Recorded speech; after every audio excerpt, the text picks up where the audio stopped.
Yo, welcome back, everybody. Another week, another podcast out. We got episode 19 here, and the trade deadline just passed. So the last episode was a little bit before the trade deadline. It was like 2 days prior, I believe. But we had a massive trade go down, and I'm a Brooklyn Nets fan. If you guys pay close attention to the page, you kind of have seen that.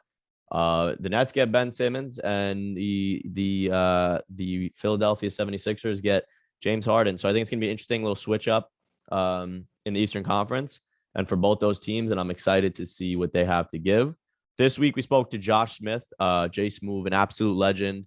Um, growing up watching basketball in the early 2000s, Jay Smoove, I feel like, was all around the league, kind of doing his thing, and was like that first point forward. So we talked to Jay Smoove about his tattoos, his like point forward kind of ability early on, and then we asked him too about the trade. So we got a little conversation in on the Ben Simmons, James Harden trade and got his input on it. So I think overall this was a really dope episode. I think he gave a lot of good takes on different things. And I just hope you guys enjoy it the same way I did. So sit back, relax, and enjoy episode 19. What's up, guys? This is your host, Matt Mangano.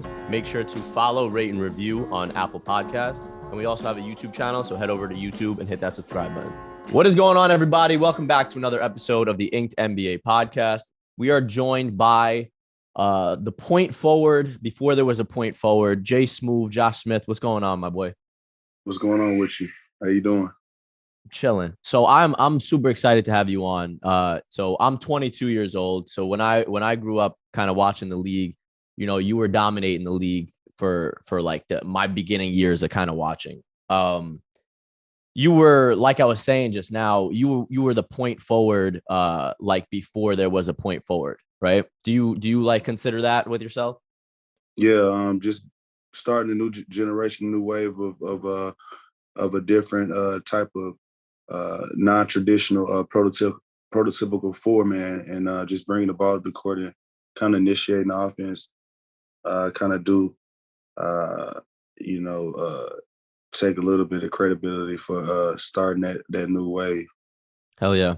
I always see things and it's like, there's always like posts and whatnot. And it's always talking about like you were kind of before your time, kind of when it comes to like the league. Cause, today's NBA is all about that small ball. I could see you being a small ball five in like the league today and kind of running up and down the court nonstop because you were crazy athletic too with having the ability to go up and down the floor. So, I mean, I think you were one of the first kind of guys to pioneer that like small ball point forward kind of thing in the NBA.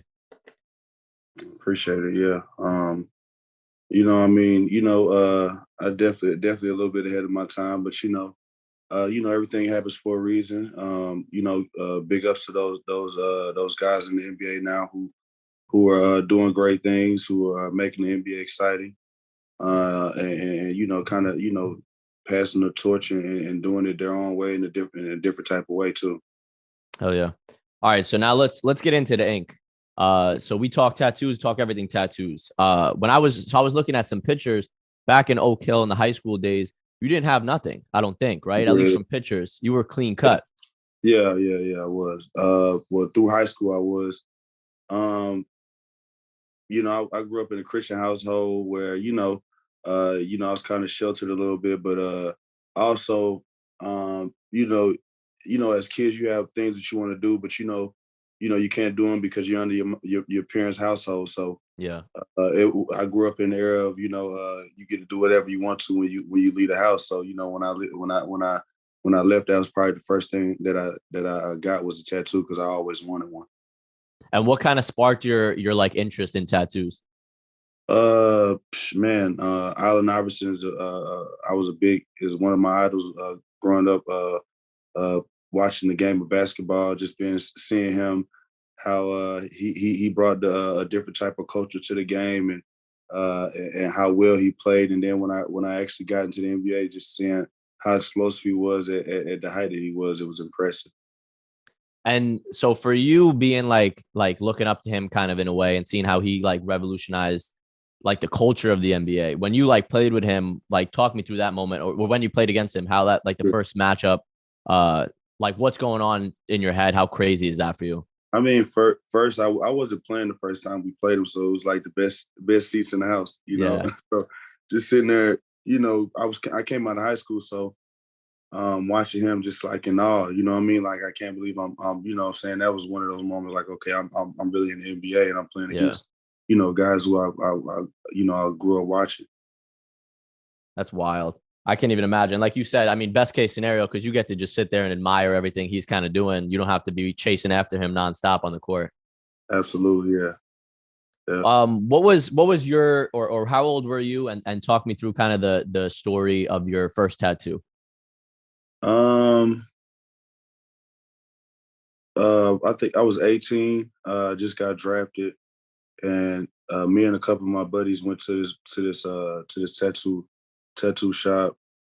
Um and first tattoo artist was a dude named White Mike in Okay. the east side of Atlanta, and got my tattoo. It was like what I thought was an image of God, and the letters wrote, "With God on my side, how can I fail?" So I just, you know, took that to, you know what I'm saying, took that, and you know, when times got hard, or when I was, you know,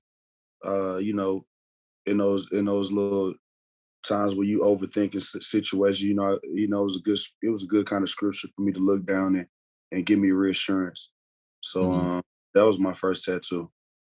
And And then what if you were talking about, living under a Christian household, your parents kind of being strict about tattoos and whatnot? What was kind of their reaction when you showed up back to the house with your first tattoo?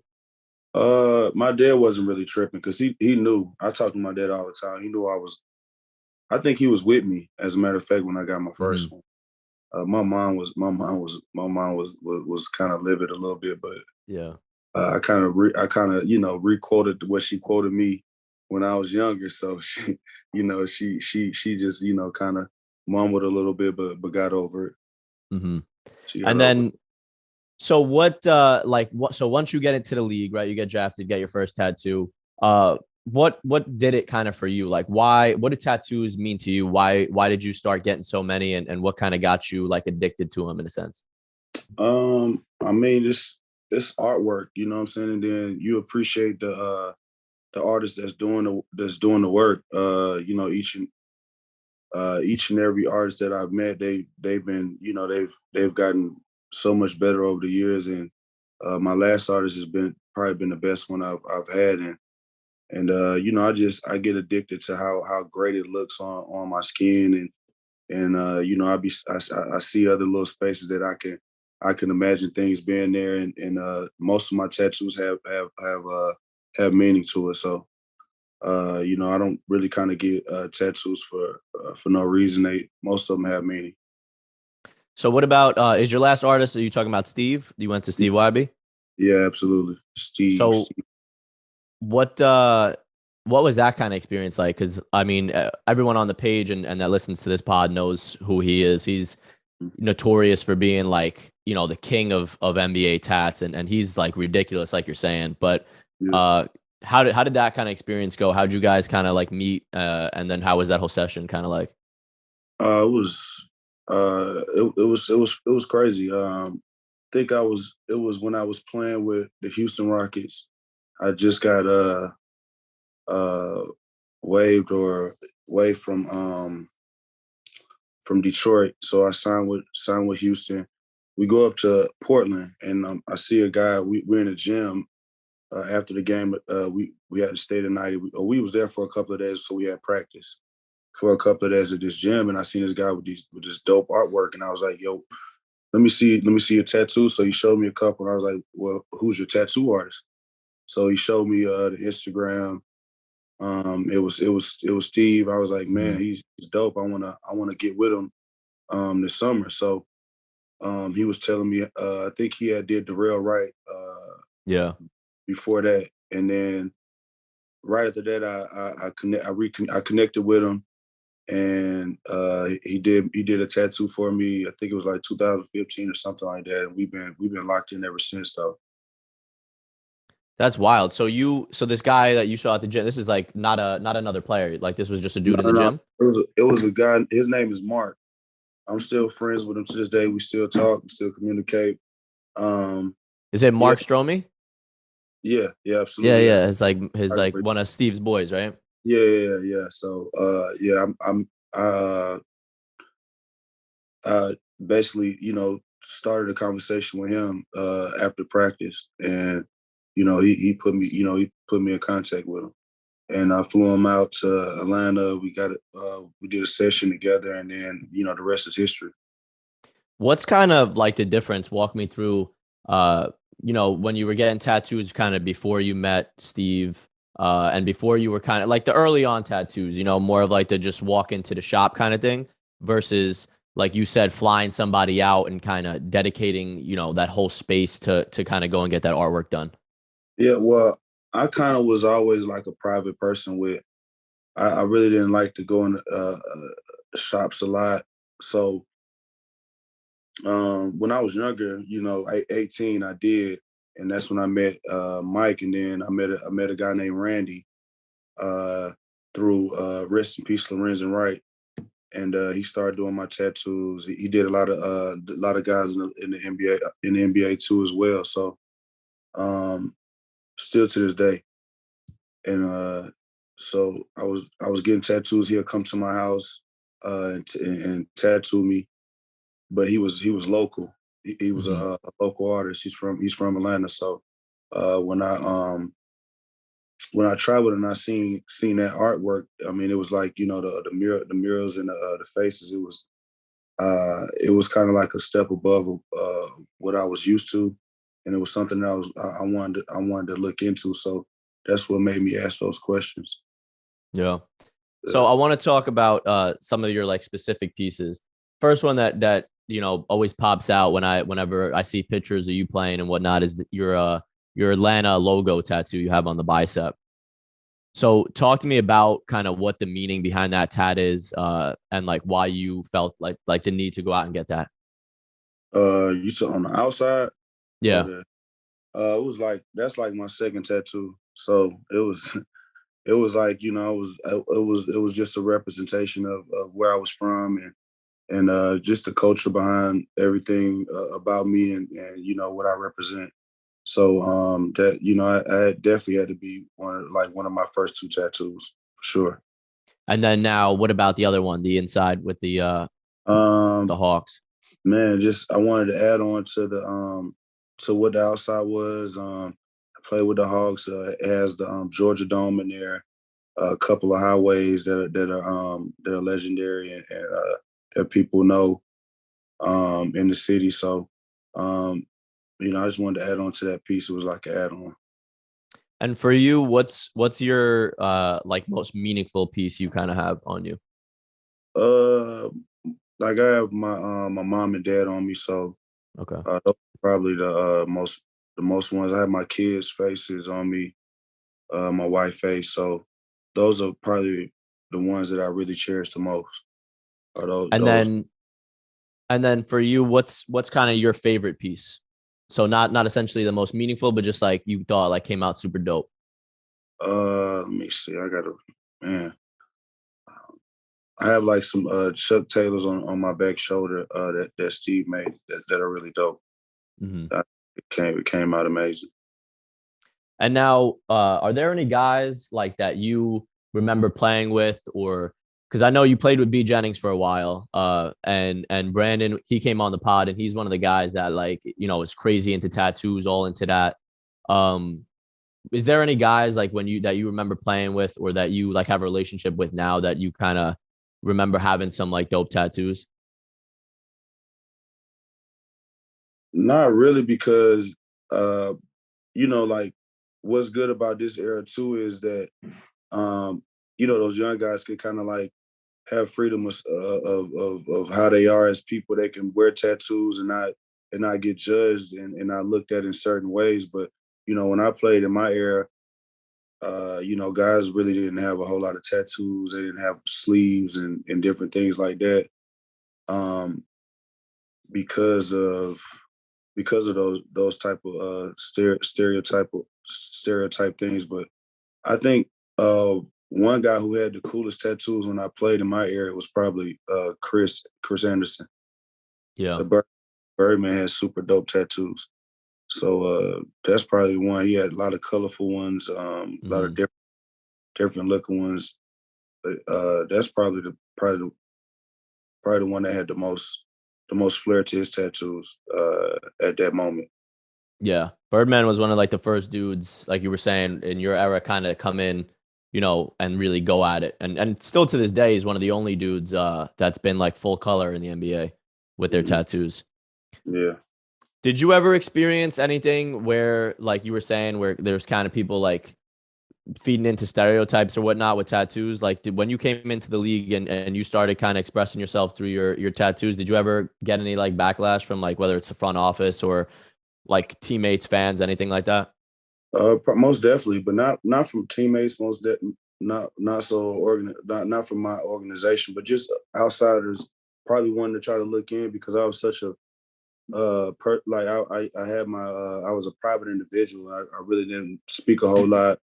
My teammates knew my personality, but other than that, I was just, you know what I'm saying, I was just a kind of a individual that like to keep to itself. So when people don't really get a understanding of who you are as a person because you don't talk as much, they kind of like make their own assumptions.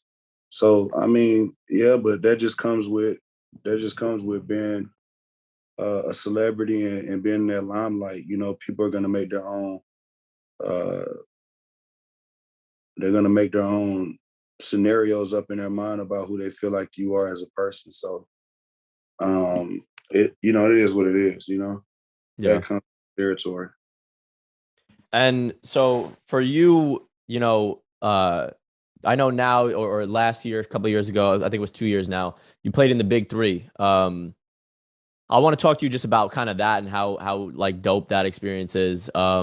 Like coming back and playing with guys, from your era and just being surrounded by kind of like guys that you played against throughout the years and things like that. Like how kind of cool was that? I think it was real cool. I mean, I think that Ice Cube has a great thing going with that league. Just being able to have that former camaraderie with players that you just play against that you play with. I think it is good. Think it's great for the players, for the mental health for the players that felt like they got dismissed or stopped playing too soon. It's just good for everything. Competitive nature, the juice is flowing. Uh, you know, Everything about that league is good because I think it's dope, and I think Ice Cube can only uh, do nothing but get better and progress in that league for sure. Absolutely. And I think I've been to a couple events and stuff. I think he's really putting together like a show when it comes to it Mhm. because like I was saying, growing up watching certain players, it's dope to see them able to go out and like compete again like that. Yeah, yeah, I think Um, what was your longest session like under the needle kind of getting tattooed? maybe like what 3.5 hours, 4 hours. Okay. I kind of And like go ahead. I like to finish. I like to finish my tattoos. I don't To like to. leave them for like the Yeah, next day or whatnot. yeah, no, no, no. Go and finish it. So then you could endure the pain kind of. So you kind of how do you feel about tattoo pain? I know some guys, say it hurts, some guys say it doesn't. What's your take on it? No, it definitely hurts. It hurts as you get older, though. Like as you get younger. I mean, when you're younger, it doesn't really phase you too much. You can kind of take the pain, but as you get older, it hurts definitely more. I, Yeah. I I've done like a couple of numbing creams Okay. Yeah, yeah. recently, but in the past, I definitely didn't. I definitely just I just bit down and took it. But those definitely for those 3 4 hour sessions, that numbing cream helps for at least an hour and a half of it. And are you someone, do you see yourself kind of getting tattooed like, just you like in the future to the day you die kind of like you just think you're going to keep on adding on as there's open space? I don't know. I doubt it. I'm not gonna go face. I don't think I'm never probably get tattoos on my face or something like that. So, Well, I was going uh, to ask you, I want to ask about that. So you said you'll never go face, but we see now in the NBA like you were saying, a lot more guys not only having tattoos, but now getting tattoos, whether it's the face or like the neck and just those areas that are kind of like, like looked down at or just like looked at weird still. Yeah. How do you kind of see that like progressing in not only the NBA like tattoo culture, but just like culture in general with face tattoos and things like that? That's a good question. I'm not sure. I'm not sure sports wise. Like I don't know. I don't know how receptive they'll be, but you know, I really don't know. I mean, face tattoos are cool with me, but I just, like for me personally, I probably would never get any. But um, I don't know, man. Maybe people will start looking at it differently, but you never know. You never know. I mean, they've starting to allow sleeves, so you never know. They might be open to that too. Yeah.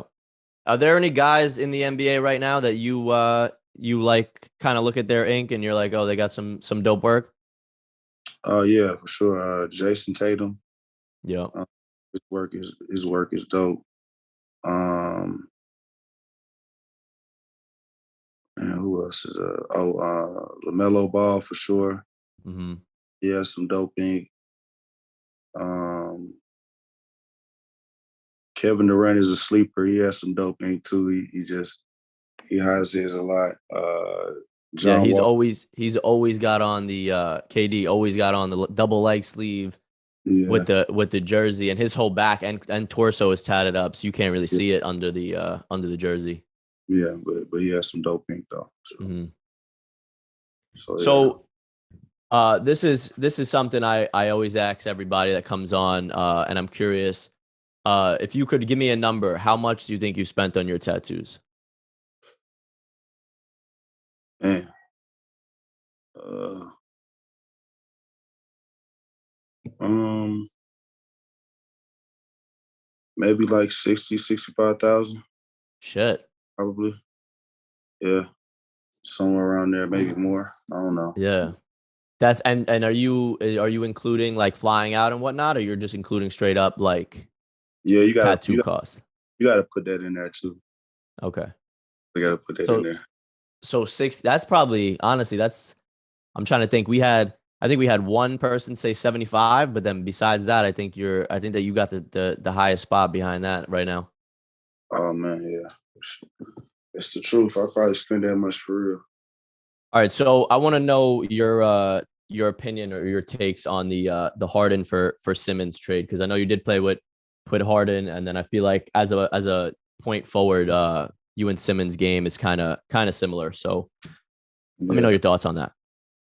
Well, I think that both teams you know got fairness in the trades with James Harden playing on the perimeter, being able to score the basketball, and you got Ben Simmons can play inside. I mean, Joel Embiid can play inside out, and then you have a guy, a young Ben Simmons, that gets to play with two of probably the best perimeters in some of the best perimeters in the history of the game, and Kyrie and Durant, where he could just, he can drive to the hole and play comfortably, and if he has the three, shoot it, but he doesn't have to have that pressure on him because he has guys like Kyrie and Kevin Durant that can score on the perimeter in rapid numbers. So I think both teams got it's an even trade. I think it's an even Okay. trade for what both teams were looking for. So who's your pick this year if you could pick finals matchup? Mm.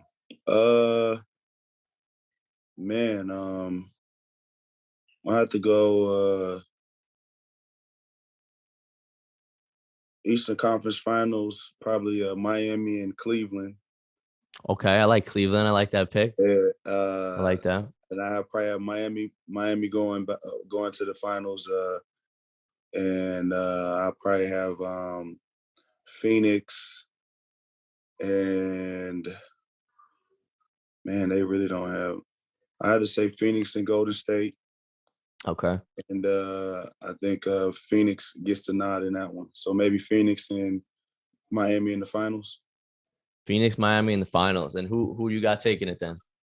Phoenix. Phoenix. Yeah, Phoenix looks Chris good this Paul getting year. his Phoenix. first championship. Yeah, they're on Yeah. track right now. I think it was like I seen a thing. It was like 62 wins or something like that. So Yeah. they're playing good ball this year. Yeah, I think this would be his first one winning, man. They're powerful. They got a great coaching staff. The coach is a great motivator and a great X's and O's guy. So I definitely think that they're gonna win. All right, I got one last question for you. And this is about one of your recent tattoos. And that's just the love you have on your knuckles. Just talk me through kind of getting your knuckles tattooed. Like how that kind of feels, the pain level on that, and why you went out and got that tat. My tattoo of the love. Um, love conquers all. You know what I'm saying? At the end of Yeah, the day, that's what I believe in, and that's why I go by each and every day. You approach every day with positivity and love. It's kind of hard to do. It's kind of hard for any kind of negativity to creep in. So I definitely firmly believe in that. So that's probably the force behind the tattoo. absolutely. And what was the pain level like on that? It hurt a little bit, but it was fast, so it really didn't. You know what I'm saying? It really didn't hurt that bad. Mm-hmm. So, All right, that's all I got for you. I appreciate you joining us, Jay Smoove. Like I said, you were one of the dogs in the league kind of when I grew up watching it. So this was super dope to have this conversation. So I appreciate you coming on. Thank you again. thanks, appreciate it. Thanks for having me. Of course.